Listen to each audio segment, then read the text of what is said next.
Now we will discuss one more concept in the theory of probability, that is conditional probability. We can understand the concept of conditional probability by using an example. Suppose a 6-faced die is rolled once. So friends, what would be the sample space for this? The sample space is 1, 2, 3, 4, 5, 6. So this n consists of sample points. So now I can define A as the event of getting 1. So this portion is related with A. And what is the probability of getting 1? So the probability of getting 1 is 1 by 6. So one case is favorable, the total number of cases are 6. Now define one more event B. And what is that event? The event that an odd number is rolled. So this portion of B is related with odd number. And what is the probability of an odd number?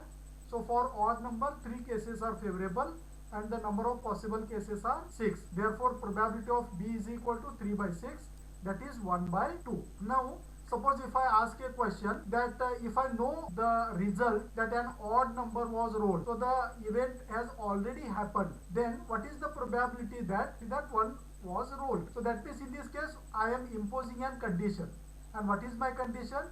My condition is the total sample space consists of 6 sample points. Now I am reducing this sample space into an odd number. So my sample space consists of 6 points. Now I am reducing this to a sample space of odd number. And the sample point for getting an odd number is 3. So 6 should be reduced to 3. That means what is the possibility that I will be getting number 1 provided this is my condition that an odd number was rolled. So how to get this value? So this is nothing but the conditional probability. So in conditional probability we are imposing a condition. A larger sample space should be reduced into smaller sample space. And out of this sample space we are expecting one event. And this conditional probability is denoted by P of A given B. Friends, this vertical line in conditional probability is known as given. So it is given. And before this vertical line, there is an event A. Tells what? That we are interested in calculating its probability. That means we are interested in calculating the probability of A, not B. Because this B is already known. So after this vertical line, so there is one more event. So that event is nothing but B. And B stands for the event which has already occurred. So the probability of A given B in this case is 1 by 3. So how it is 1 by 3? So how we can calculate this? So the probability of A given B is simply the number of cases favorable to A divided by total exhaustive cases. So how many cases are favorable to A?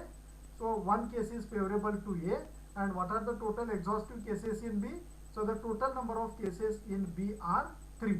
Because we are taking only the sample space consisting of odd numbers, and out of these three, one case, that is 1, is favorable to A. Therefore in this case probability of A given B is 1 by 3. So that means if you see this figure, this is my A, this is my B, and this is A intersection B. A intersection B means common point in both A and B. So in this example the common point is 1, and this 1 should be divided by the second reduced sample space. So the second reduced sample space consists of 3 sample points. Therefore this probability comes out to be 1 by 3. So what is this conditional probability? So the probability of second event in situation if first event has been occurred. So that is classified as conditional probability. There are two events. The conditional probability is of two types. So one is conditional probability of A given B, and the another one is conditional probability of B given A. First we can understand what is conditional probability of A given B. If A and B are two events defined on sample space, then the conditional probability of A given B is given by this formula. So friends, remember this formula.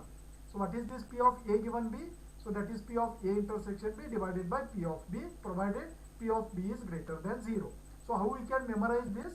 So P of A given B is, take the intersection part in the numerator, and the event which is after this vertical line is B, so that should be taken to the denominator, right? Conditional probability remains undefined when P of B is equal to 0. If numerator part is equal to 0, then P of B cannot be defined. So what is the probability of B given A?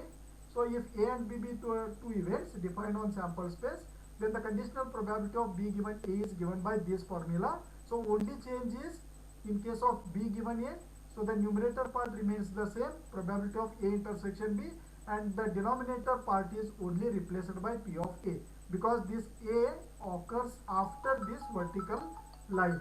So this is P of B given A, and that is equal to P of A intersection B divided by P of A, provided P of A is greater than 0. So note that conditional probability remains undefined when P of A equal to 0. And also you have to remember that probability of A given B which is not equal to P of B given A.